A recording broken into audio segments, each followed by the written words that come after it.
ஏய் தம்பி, வெயில் அடிக்குதுன்னா வீட்டுக்குள்ள போய் ஓரமா நல்லா உட்கார வேண்டியதானே? நான் வெயிலுக்குதே இப்படி உட்கார்ந்துருக்கேன்னு சொன்னாங்களா?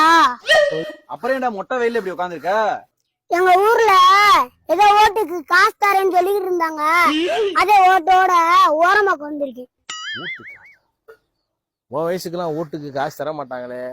ஏய், என்ன அப்படி சொல்லிக்கிட்டு இருக்கா? உனக்கு எத்தனை ஓட்டியா வேணும்? சொல்லியா பறக்கிட்டு வரேன். இதே கள்ள ஓட்டுதேன். இது கள்ள ஓட்டா? எங்க வீடு கார வீடுங்க. அதே பக்கத்து வீட்டுல போய் ஆட்டைய போட்டு வந்தேன். ஆட்டைய போட்டா அது கள்ள ஓட்டு தானே. அவ்வளோ ஜி, ஓட்டு காசு தருவாங்களா தர மாட்டாங்களா? உங்களால ஒரு நல்ல ஓட்டை உடச்சுட்டேன். ஒருவேளை அவங்களுக்கு நல்ல ஓட்டா இருப்பாங்களோ, அதான் பயந்துட்டு போயிட்டாங்க போல.